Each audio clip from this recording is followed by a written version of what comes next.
Hello, everyone. Welcome back to another live stream. Thank you so much for tuning in for another show. Thank you so much for everyone who has been waiting for me, all of the members, subscribers, viewers, and the new subscribers as well. Welcome to the channel. For those of you who are new, we have these live streams regularly. In the live streams, we have more in-depth talk and analysis. And in the video section, if you prefer shorter form videos, you can go ahead and watch those as well on my video tab. In this live stream, as the title states, Israel attacked Beirut. Now, I posted a video earlier on with brief details about certain statements that were made by Hezbollah before Israel attacked Lebanon. Threatening from an warning from an Israeli invasion.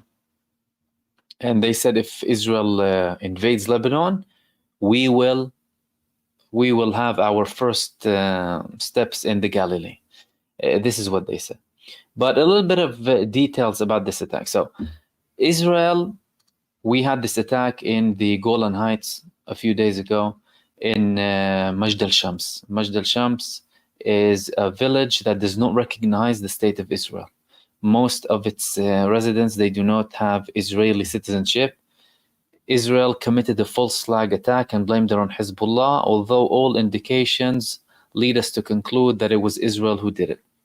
It has all of the Israeli prints on it.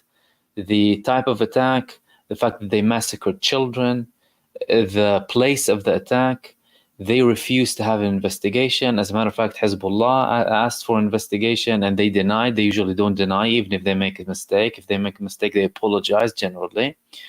But they haven't done any mistakes so far. And they are very sharp. They are very sharp. They're very specific when they're targeting Israel. So Israel blamed it on them. Israel wanted a context, wanted an excuse to invade and attack Lebanon before invading Lebanon. They wanted a big attack against Lebanon, and they needed a reason. So far, they have given the opposite signals before they had this attack. So what did they do? Well, they said, we have no changes when it comes to the level of warnings for the civil society in Israel. So you shouldn't make any changes, hinting that, we're not attacking them now. It might be delayed. However, they had this attack planned and they carried it out. Let's see a couple of videos from this attack earlier on. هذه الأوقات انفجار وسماع دوي انفجار في العاصمة اللبنانية بيروت منها. These are the first moments of the attack. Clearly, quite a big attack. It was on a building in Har Tahrik. That's in the southern suburb of Lebanon. Har Tahrik is the hub of Hezbollah's political people. It's the hub of their Shura Council. Most of their political people and persons are in Har Tahrik, and Israel decided to carry out this attack. Apparently, the target was called a man called Fuad Shukr. Fuad Shukr is a man who is a senior figure in Hezbollah. As a matter of fact, Israel said that he participated in the 1982-83 bombing of the Marines base in Lebanon that led to the American forces leaving Lebanon. It was one of the biggest attacks at the time, taking down approximately 273 soldiers. A very large attack. Israel said that he was one of the people who planned that attack. They didn't provide a lot of evidence. Now, in the attack, Israel said that we targeted this person and he is most likely dead. Similar to what they said with previous figures too. Now, Hezbollah, they already said Israel hasn't succeeded. They didn't even take their time too much. They said Israel failed. They didn't elaborate too much, but they confirmed Israel failed. They did not target them. So who died? We have reports saying 1, we have other reports saying 2 women were killed and 68 wounded. Typical, this is what Israel does. They kill women and innocent people. And they're doing the same in Beirut in Lebanon. The first statement that we had from a senior figure from Hezbollah was on the scene. This man is a member of the political wing of Hezbollah. He made a statement when he was asked by the media in Lebanon, what's going to be the response? When are we going to see a response? And his simple, straight answer was, we have full faith in the orders of our leader, Sayyid Hassan Nasrallah, and we are very, very heavily dependent, not heavily dependent, we rely on his judgment when it comes to the response of Israel, because this man is very keen on his people, and obviously Hezbollah will respond. Hezbollah will respond. Now, everyone is anticipating this response. They didn't say when they will respond. We didn't hear anything when it comes to the nature of the response, how it's going to take place. Is it going to be deep into Israeli territory? So far, Hezbollah carried out attacks that were more to the northern part of Israel. We haven't seen attacks deep into Israel. We haven't seen attacks deep into Israel, but this could be a very high reason for Hezbollah to attack the depth of Israel. So we're talking about probably major cities like Haifa or something around that area. It could be a strategic hit. It could be an attack on a base. It could be a strategic location in Israel. So far, they haven't elaborated. Now, Israel tried to have this preemptive talk. They said that we carried this attack out, and it's done. We're not having any more attacks. This was our response. A response to what? You did this massacre in Majd al-Shams. You carried out that massacre. No response. They want a reason to attack and send messages to their public. That's what they want, to their bloodthirsty population who supports them. Now, they said that to try and minimize the response from Hezbollah. They're trying to minimize the response from Hezbollah, but that will most likely fail. That will most likely fail, because Hezbollah already told them, you will not dictate how our response will be. And the figure that I spoke about in my video earlier on, he said, an aggression is an aggression. An aggression is an aggression. And the resistance decides where and how it wants to target Israel, where and how they want to target Israel. So they can potentially think that Hezbollah are going to carry out a certain attack here or there, but that decision will lie down with Hezbollah. The key thing here is, when will that happen? Will it be a response from Hezbollah that will lead to more escalation from Israel? Are they going to escalate further after that? Or what are they going to do exactly? So all of that depends on the type of response from Hezbollah. And we will see that most likely either in the next coming hours or in the next few days. So far, after this response that I gave you from the figure that I posted about in the previous video, we haven't had more responses. There are assumptions. In Israel. The assumptions in Israel are the Hezbollah, they don't want to escalate. They're assuming that. They're assuming that they don't want to escalate. And they're acting recklessly and in a very arrogant manner, as if they're trying to say, Hezbollah, they don't have an interest, and that's it, don't escalate, and what have you. Previously, when Israel attacked the southern suburb of Lebanon, Hezbollah had big responses. Although it was for the senior figure in Hamas, Saleh al-Aruri, Hezbollah responded, and they attacked the Mount Meron base, the northern air surveillance base, the main one for Israel in the north. Israel has 2 air command bases, air surveillance bases, one in the north and one in the south. So Hezbollah targeted that location with over 60 missiles at the time, and they documented everything. Will this be a similar attack on a very significant base? I personally don't think so. I think it will be a more significant attack, potentially an attack that we haven't seen before from Hezbollah. And the main reason for that is the fact that the Israeli attack on Lebanon is unprecedented location during this escalation, unprecedented in the level of the figure they are attacking.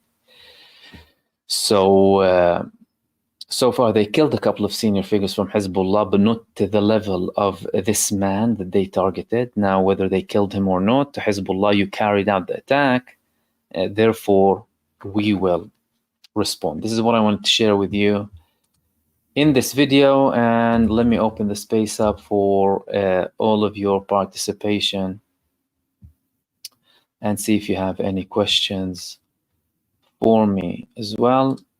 Now, regardless of what happened in Beirut, don't let that make you forget what's happening in Gaza. Israel is continuing barbarically massacring people. So, you know, their latest invasion in Khan Yunis, they killed over 250 people. 250 people. Today they attacked a man taking on a donkey and a carriage, taking his relatives' bodies who were assassinated, brutally killed by Israel. They targeted him and killed him. You know, the depravity and barbarism beyond imagination. And these people that the army police are arresting in Sdeit Iman, gang raping a Palestinian prisoner. And you have people in Israel defending them and saying these people who rape, they have the full powers to do everything they want. They were even debating if it's correct, like from a religious perspective as well. Like some people arguing that it's fine in Judaism to rape prisoners of war and men too. Imagine the level. And I mean, the suffering there is still very intense, and we're still having fierce resistance from the Palestinian resistance. Today they attacked the Netzarim line again, and we had a couple of Palestinian resistance movements sniping Israeli soldiers in Gaza. So it's not de-escalating, and it doesn't look like the proposal or the amendment that Benjamin Netanyahu handed in is accepted by Hamas or will be accepted, because the main thing he's looking for is to make it impossible to reach a solution or a deal so that he can stay in his position. And again, he's being protected. He's being protected. Let me open the space up for all of you and welcome everyone joining in for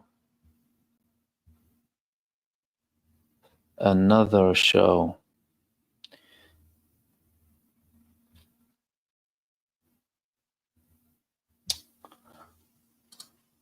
Leb Defender, Brother Mahmoud from South Lebanon. Welcome, my friend, and greetings to all of our brothers and sisters in South Lebanon and all across of Lebanon.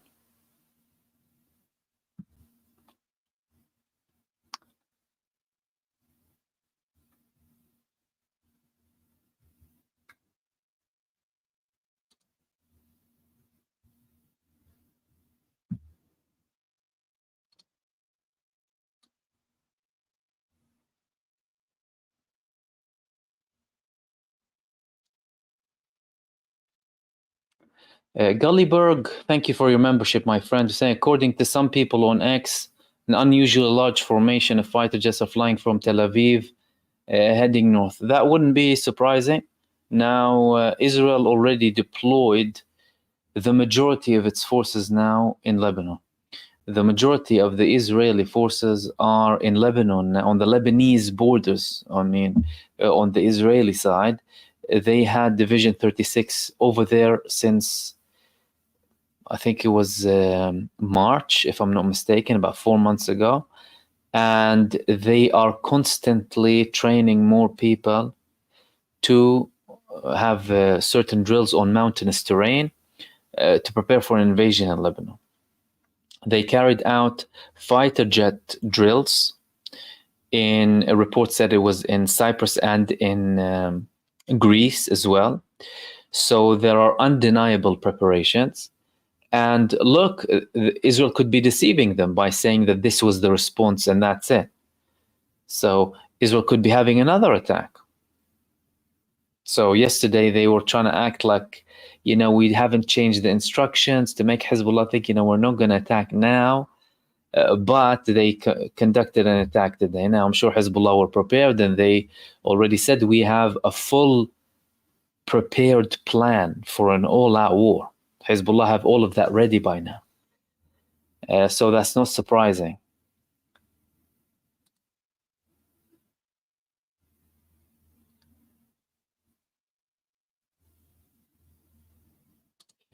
Kate, Nasrallah said Hezbollah will have no hold bar if Israel hits Beirut, Lebanon. Nasrallah has always been truthful. Now Israel has crossed the line. Nasrallah should walk the talk. That would obviously depend on their judgment. It's them who are being attacked. And I'm sure they will make these decisions based on their interest, based on how they view the response should be, based on the national interest, and based on the regional interest. However, no one should be surprised if something big happens after this.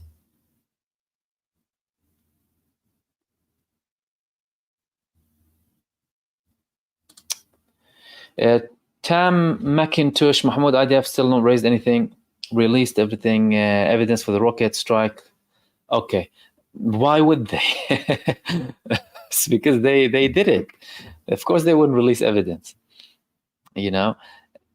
Hezbollah and the official Lebanese state handed a complaint to the UN. Mm-hmm. And they called them to investigate. Israel already said we're not investigating. Israel was warning residents of the area that was bombed, Majd al-Shams, in the Golan Heights, from releasing any information because there were talks about the fact that it resembled a mistake from the Iron Dome. Obviously, they're not going to invest. If they're not investigating fully the 7th of October, they're not going to investigate these things. You're talking about a country committing a genocide against people, against children, and infanticide. Talking about barbarism. They don't care. 10, 12 children die.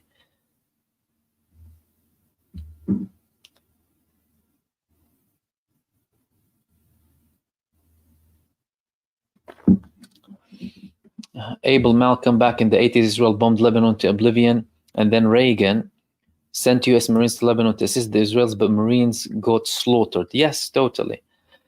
It's because they use their own people as cannon fodder. They use them for their own greed, their own projects. It's not like they send them to protect American interests or whatever.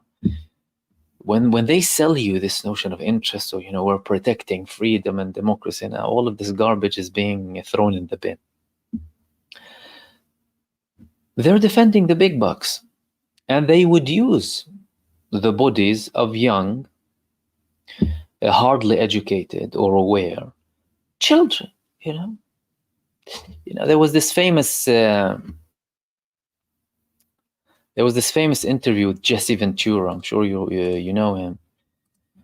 When he said that I was a kid when he went to Vietnam. When he went to Vietnam, let me try and find it for you. It's actually very interesting. At 18.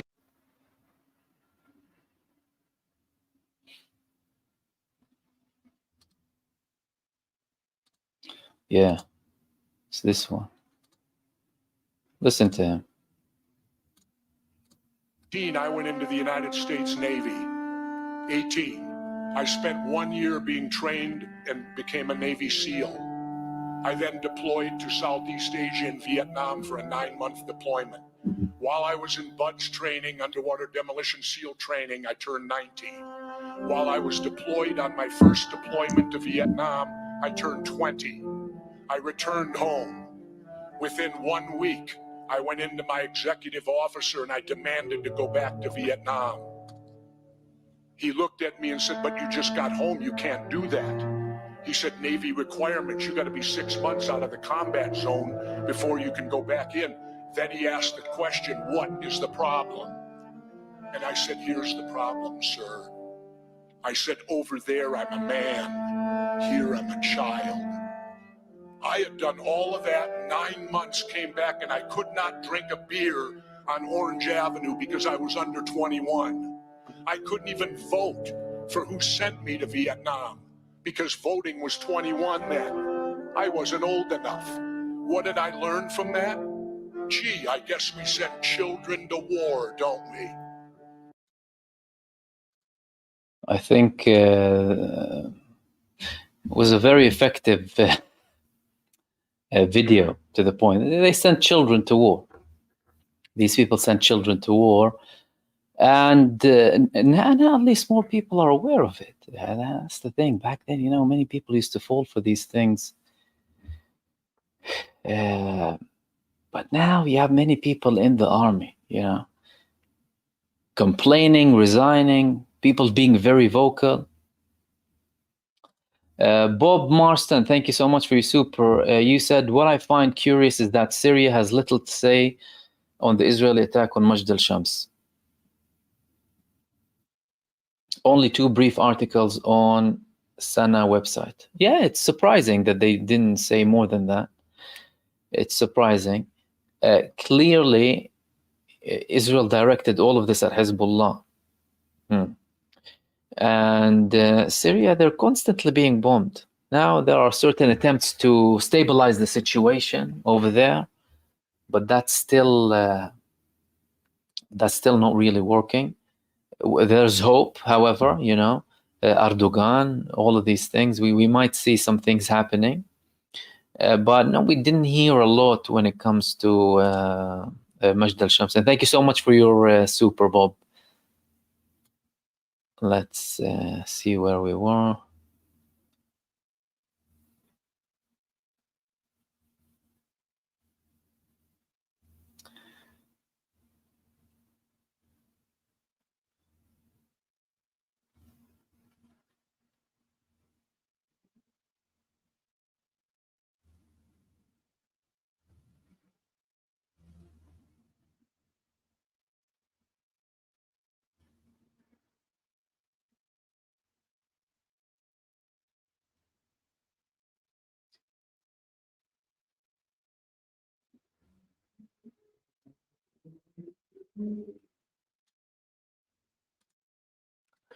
Resist Western imperialism. Google Maps is not working on Israel. Massive GPS disruption over Israel.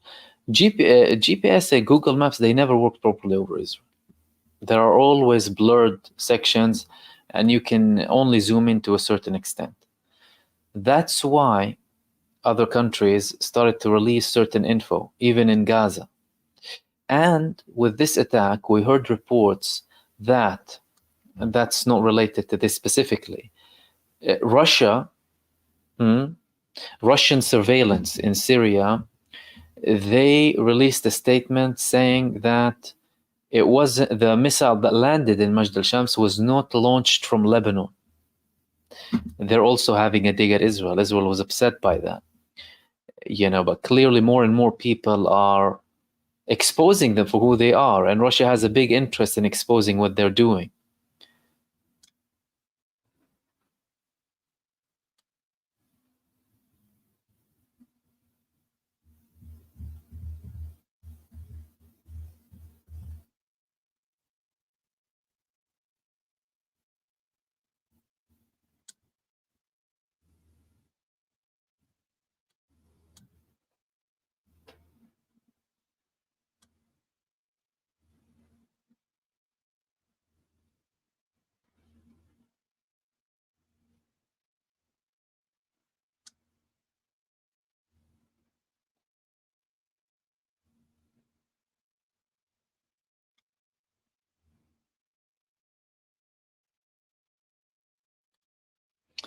Ali Haidar, Habibi Mahmoud, what's the likelihood for all-out war, and how do you see the future in the case it breaks out? Habibi Ali, welcome. Well, I see a very high likelihood, simply because so far the steps that have been taken by Israel do not match anything that the United States wanted. Typically, with any escalation, Israel relies heavily on orders from the United States. Even if you have disagreements, you have a level of respect for the United States administration and the US president. Benjamin Netanyahu constantly went against what Joe Biden wanted. It's not in America's interest, according to their current foreign policy, because what's in the American interest is something that we can talk a lot about and argue, and it's a matter of debate, right? Something very debatable. What we're sold as the American interest is the interest of the militaristic oligarchy in the United States. Militaristic oligarchy. People who only seek money, power, greed, and control, not the interest of the average American person. But they will sell you the notion and manipulate you to believe that it's in your interest. Okay, so Israel hasn't done that. It's in the US current foreign policy to have low heat conflicts on an ongoing basis. So you have a conflict and you manage it. You don't let it get out of control. What Israel was doing since the beginning was getting things out of control. Remember, the United States advised them not to invade Gaza. Let's not forget that. They advised them not to go to Rafah. Not that it's effective, and we know the hypocrisy, and they were still funding them, all of that, we know that. But they weren't with it. However, Israel has been doing everything against that. The United States doesn't want to escalate, but Israel is escalating. Why? Because it's led by Benjamin Netanyahu, who's only concerned about protecting himself. And he would like the area to burn. It would be in his benefit to burn everything and to drag the US. And he tried to drag the US, but Biden gave him a cold shoulder. You know, when Iran attacked Israel, he was very happy. You know, if you look at his face at the time, so it wasn't like he was worried. He had these kicks. He was happy that things are getting out of control. We might drag the US in. And then they told him, no, Mr. Netanyahu, we will only defend. We will not going to be supporting you in a war with Iran. But they're still there. They are still genocidal. They are still infanticidal. They are still barbaric. They are still reckless. They are still supremacist, arrogant, entitled, you name it. And they're doing this now. And again, who are they to attack Lebanon? And they've been attacking Lebanon before anything, but some people think that it's now. No. Israel goes over Lebanon and attacks Lebanon whenever they want. They can have a strike in Lebanon, in Syria, in all of these areas, right? Because they think like the whole region belongs to. Who are you to attack Lebanon? Who are you to attack Hezbollah? Hezbollah is a legitimate resistance movement. They are exercising their rights under international law. Simple. And forget about the countries who label them, because these countries are the biggest breaches of international law. They're the biggest war criminals. Countries who will tell you Hezbollah is this and Hezbollah is that. They are the big war criminals. They are the great grandfathers of terrorism and colonialism and enslavement. But the majority of the world views Hezbollah and these resistance movements as they actually are legitimate. And Israel has no right to target them. And Israel has no right to target a sovereign state. Israel is an occupying force, and they still occupy Lebanese territories. Let's not forget that. Israel still occupies Lebanese territories. And Israel is an expansionist state. They previously occupied large parts of Lebanon. And who liberated those areas? It was Hezbollah. And other resistance movements, but primarily Hezbollah. So there is a likelihood for that happening. Where it would reach, it could reach proper regional war. Because many things that are happening now, the length of this genocide that we're seeing in Gaza, not many people expected it to last so long. Not many people expected the genocide to last so long in Gaza, but it's still going. And he had these reckless attacks in Syria against the Iranian embassy, a consulate, and other attacks as well. So this is another reckless attack, and Israel has no one to blame but itself for any repercussions and any legitimate responses from the Lebanese resistance. And thank you for that. That was from Ali Haidar.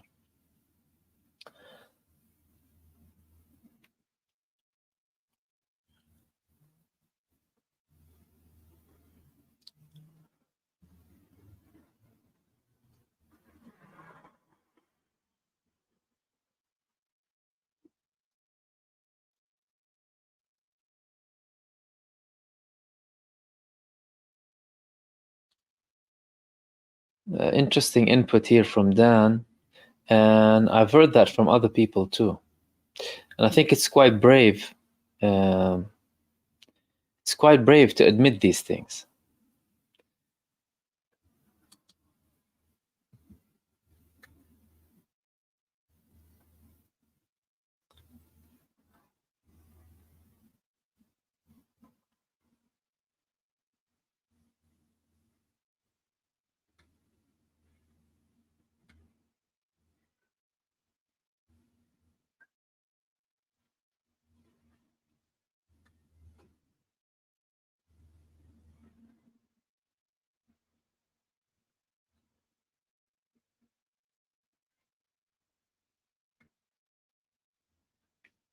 And Jay Abdul Malik, thank you so much for your super. Let's go to your next input. And Will you, thank you so much for your super. You said, Brother Mahmoud, Baghdad was bombed. What do you know about it? Well, I heard there, I didn't look into it too much. Let me have a look. Well, I know that the Iraqi resistance targeted the Ain al-Assad base not long ago. I haven't heard of any bombing today. There was just a report from 2 days ago about Kurdish fighters met with Turkish artillery strikes in northern Iraq. But I haven't seen anything else.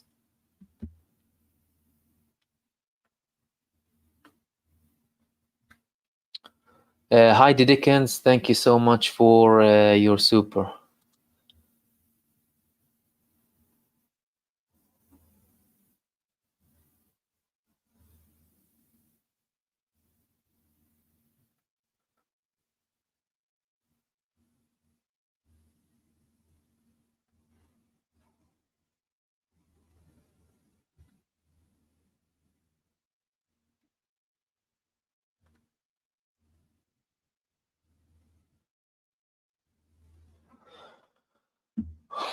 And Maria A and everyone else, thank you so much for your input. Let's see if we have anything else.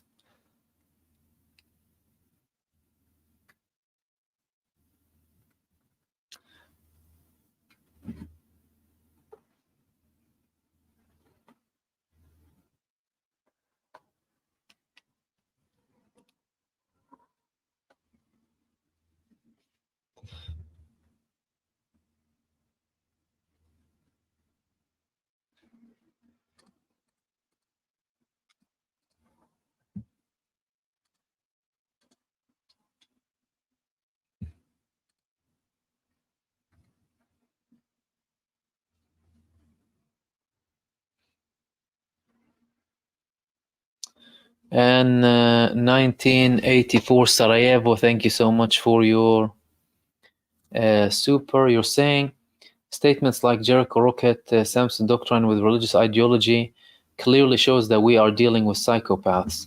If Hezbollah doesn't turn Israel into Gaza now, Lebanon itself will become Gaza. Firstly, thank you for your contribution, my friend. I mean, listen, Israel has been having this entitled behavior for a very long time. And part of this entitlement comes from lack of intimidation. They feel like they are enabled. They are the spoiled little bastard child of Western neo-colonialism in the Middle East, and they are arrogant, they are supremacist, they are full of hate and arrogance. They believe they're God's chosen people. They view other people as goyim who are below them, who are there to be slaves for them. They consider them human animals in many cases, and they declare that. And they have many Arab countries surrounding them that are enabling this type of behavior. And let it be clear, no one did anything enough to a level where it would stop Israel's massacres. Even the people who participate, they have been effective. They have caused damage, undeniable damage, great damage, beyond what many people even think in terms of damage, but it did not stop the genocide. You see, what does that tell you? That tells you that more is required. More is required if we will see a continuation, because the future existence of this entity is in question. Is in question. It's not like it's a given that they're going to stay there. And by the looks of it, they are hastening their demise by what they're doing and with all of their reckless actions. And again, thank you so much for your super. That was from 1984 Sarajevo. And Gulliberg, yes, that's correct. Many of them are on high alert. And not only that, they increased the warnings, the travel warnings to Lebanon. You've had many countries for months back anticipating and saying in a few weeks. The date of this Israeli attack today is in line with the warnings that we heard from the United States and Germany in the end of June and the beginning of July. They were talking about several weeks. One report was saying 6 weeks. Another report was saying up to 8 weeks. 8 weeks leading to the middle of August. And we're seeing this now. So they are definitely on high alert. And again, they're not having the pressure that is required to stop the recklessness of Israel. If anyone applied enough pressure on them, they're clearly still being enabled. We're just talking about, a couple of banning weapons here and there in a minimal quantities. You're not talking about substantial action, and you're not talking about all-out action.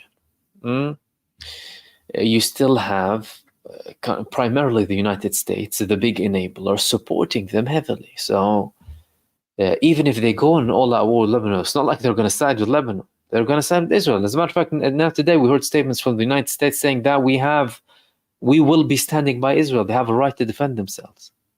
Trying to de-escalate, but again, the tone, Israel. This Zionist Hochstein going to Lebanon, he goes to Lebanon to threaten them. And he goes to Israel say, oh, I went to Lebanon and threatened them for you. And we had people in Lebanon saying, if you want to come as a mediator, don't come and threaten us. Do you understand? So the United States administration is the biggest problem in all of this. It's bigger than Israel. It's the great enabler. And the enabler is worse than the psychopath.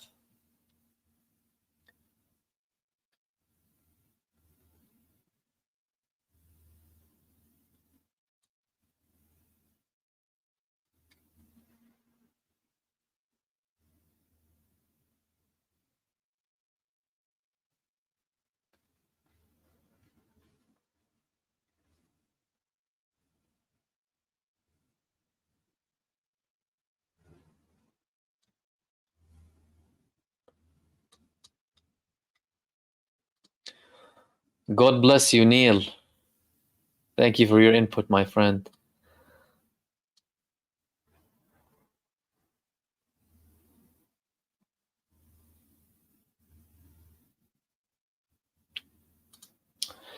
Bob Mars is saying Mahmoud, Baghdad has been in talks to negotiate exit of U.S. forces from Iraq.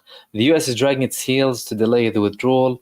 The Iraqi Pope is justifiably angry with the outcome. Look, the talks between the official Iraqi government and the United States in Iraq and the remaining forces of the United States, this is something that has been going for over a decade. Okay, over a decade. And we constantly heard talks from multiple presidents in the United States that we're going to withdraw. Obviously, they took most of their forces out in about 2008, 2009, but they kept around 5,000. They still have bases. As a matter of fact, they established bases in Syria after that. Now,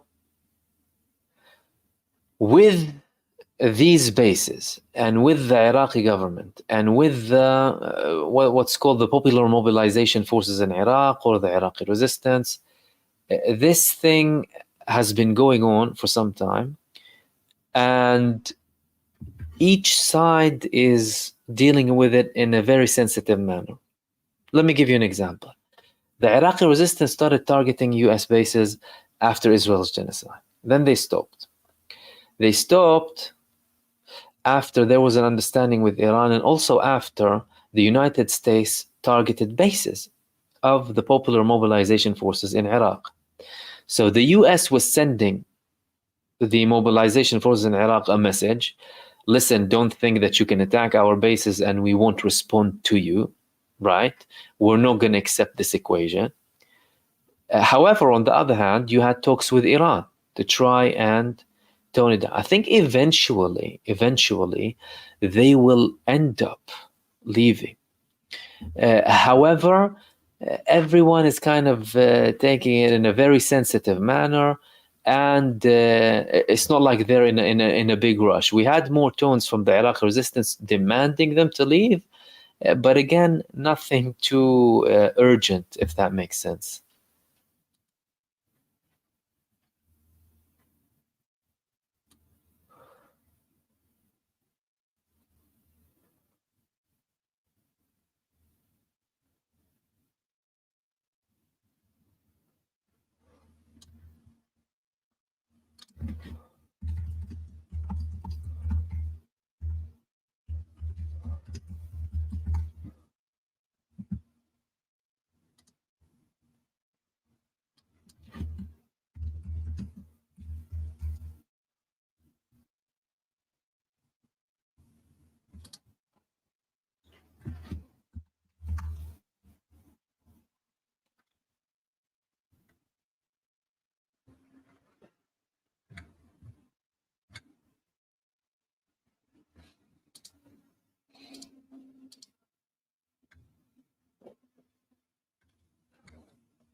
Ortho Justice, thank you so much for your contribution, my friend. Let's go to your next question.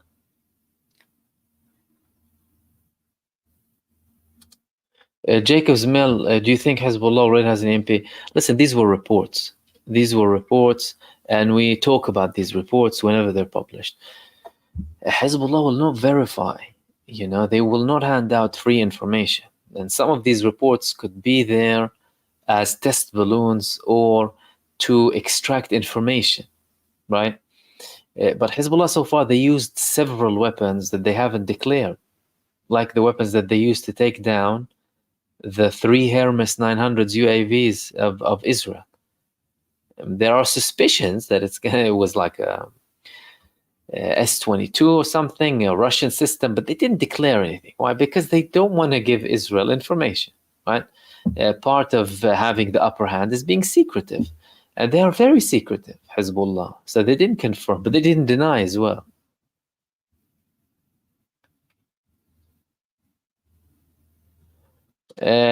Kate, what do you think Erdogan will do since Turkey is in NATO? I mean, we heard a lot of talk. Okay, we had statements that were good, right? Supporting the Palestinian people, supporting the Palestinian resistance, calling Netanyahu as he is, right? Labeling Israel as it is, taking certain measures, but we haven't seen action that is comparable to the talk, right?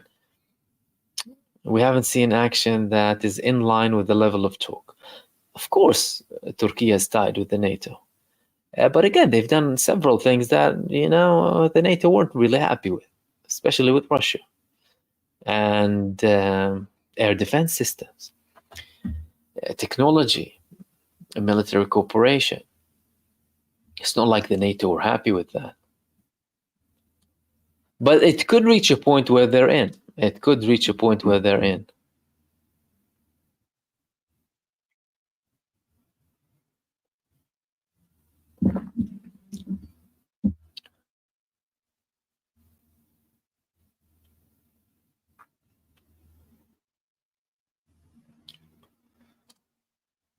Hamza, thank you for your question. No, it's only the Jewish population, the Jewish non-Haredi population until now, and the Druze population. Apart from the Druze population, of course, the Israeli nationality holding ones, not like the ones in the Golan Heights or the majority of them, apart from the ones who study religion, again.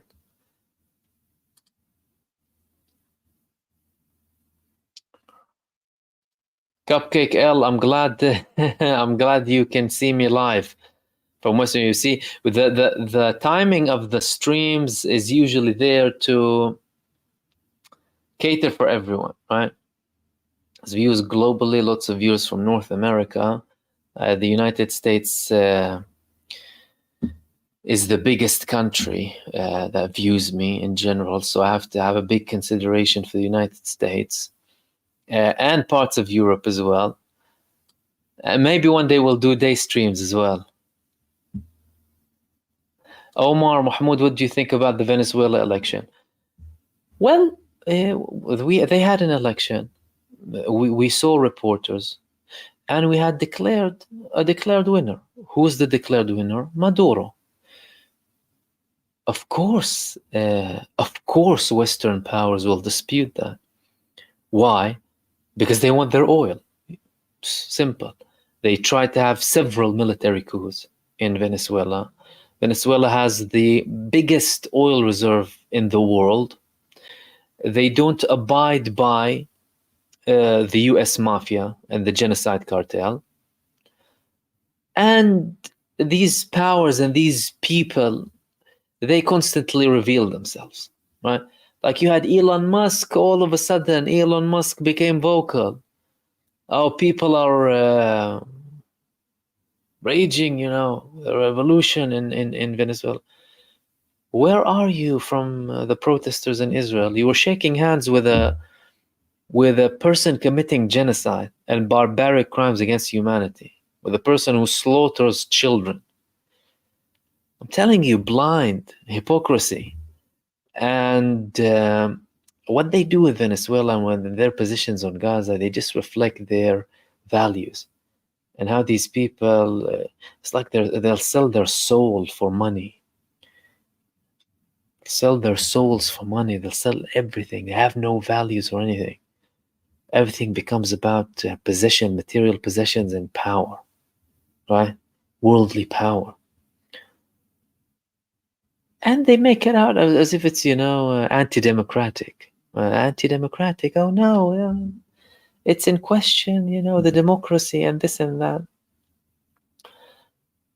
When they bring dictators in Bolivia, they bring dictators, they bring bigots to power, they bring cartels to power. They brought cartels to power in Latin America. They took down dozens of democratically elected governments. They massacred people. They worked hand in hand with the cartels in many countries. Military coups 24/7, and they call Latin America our backyard. But as if as if you're watering your plants or something, or removing a plant from your backyard. This is how they view it. And they have this view globally, do you understand?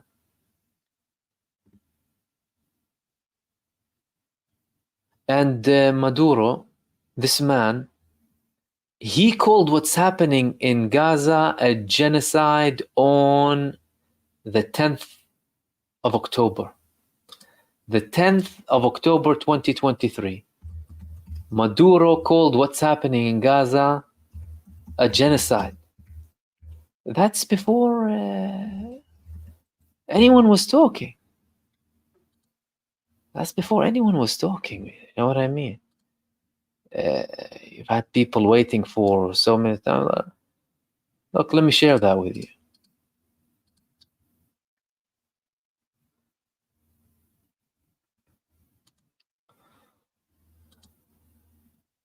Oh, it's this one here.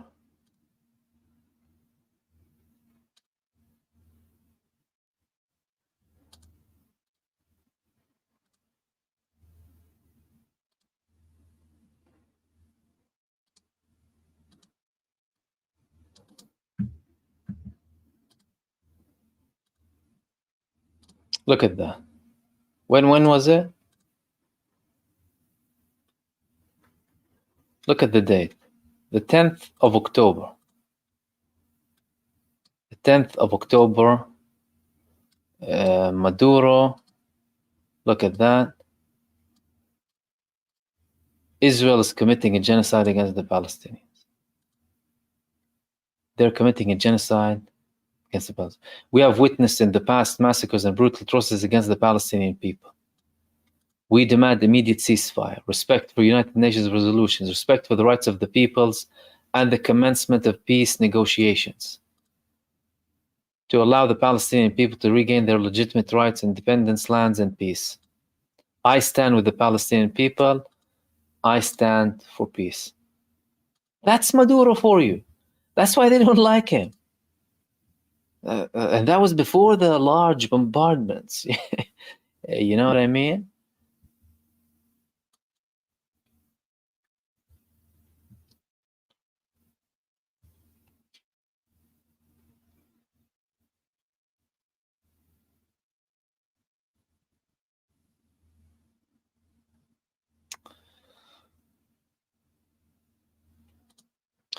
Mansour Khalil is saying, Dear Mahmoud, when do you think Hezbollah will stop boiling the frog and take decisive action? Mansour, thanks for that.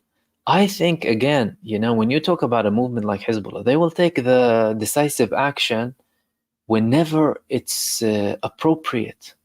And you're talking about the people who commit these actions. They are the people who are engaged. They are the people who are in the battle. They are the people who pay the price. No one pays their taxes. And they will decide when it's suitable. It could be in an hour. It could be in minutes. It could be in days. But what we can know for sure is that a response will come. A response that, in my opinion, will be unprecedented. In my opinion, it will be something that we haven't seen before. Why? Because what Israel has done is unprecedented in this particular attack. So Hezbollah will have an unprecedented attack. What's the level? Will Israel contain it and be quiet like they contained the Iranian attack? And don't buy these fireworks that they sent on Iran after they annihilated the Israeli bases with their attack, with their historic attack in April. These drones that were sent to Iran, firstly, Israel didn't admit that they sent them, right, to avoid another attack from Iran.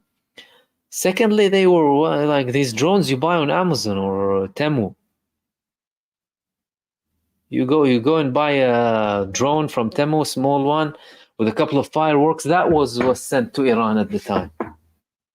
So will they contain it?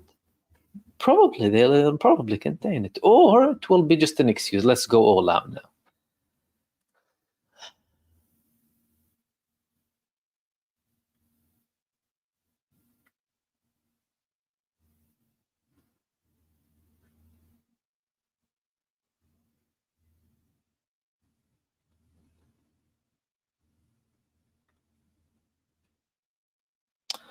Ako Muhammadi, thank you so much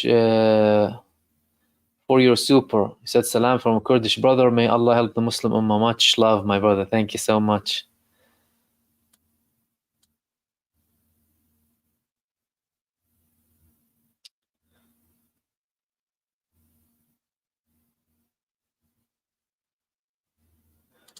Ah, that's interesting. Digital orientation resolutions. The Western countries advise their citizens to leave Beirut, but they never ask their citizens to leave Israel. Why? It's because it's their little puppet. It's their little cute genocidal baby. How can they do that to it? It's their little genocidal extension. They're not going to ask people not to go there, are they?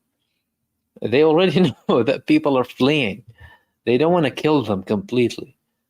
You know, Israel's already facing so many problems, and it's such a very, very important question. And they do that to keep the people, keep the faith in Israel, and to keep Israel viewed as a normal state, as not something abnormal, not an occupation, not an illegit state and a non-legit state, right? Illegitimate state. They want them to remain there as a normal entity and commit genocide as much as you want. Thank you for that observation.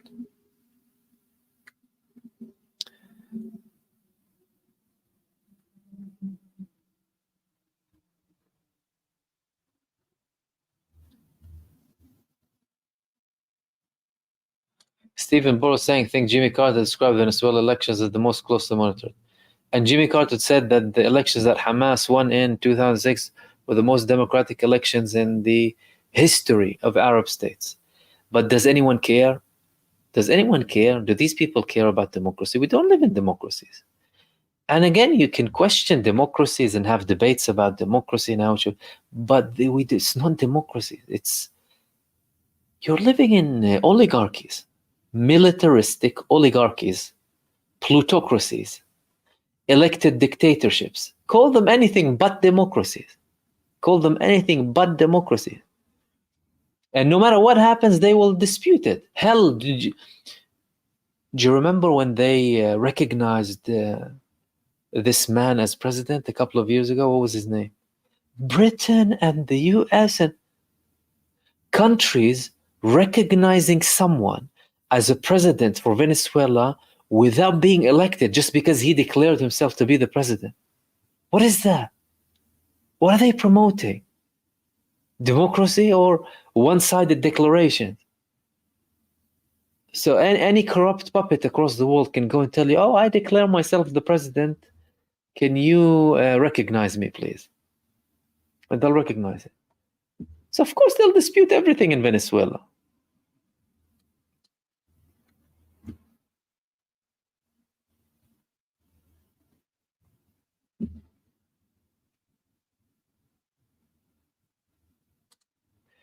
Mohammed Elahi is saying boycott Tesla. Musk is a fake gov agent. Listen, Elon Musk proves time after time that this man talks something and does the opposite. When they had a coup in Bolivia, right, another country that they have interest in, do you know what his response was? We will coup whoever we want, whenever we want. Look at that arrogance. Arrogance. Now disputing this and shaking hands with Netanyahu. Shaking hands with Netanyahu, shamelessly clapping for him.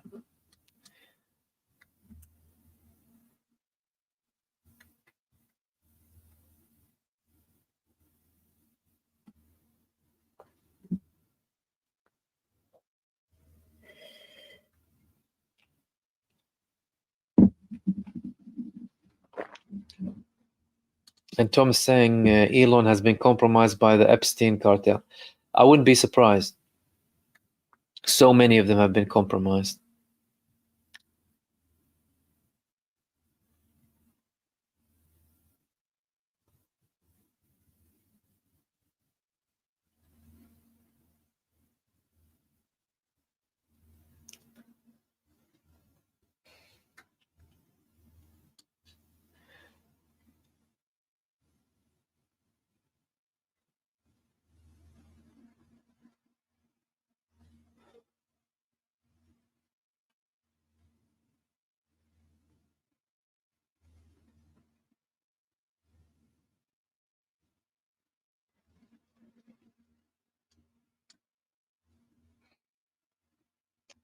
Okay, let's see where we are at.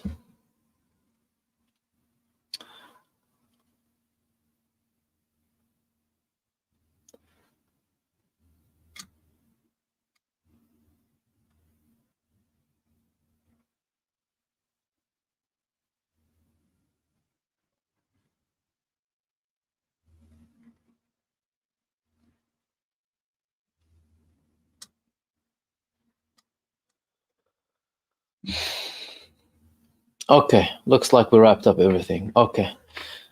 Right, we'll wrap it up there, guys.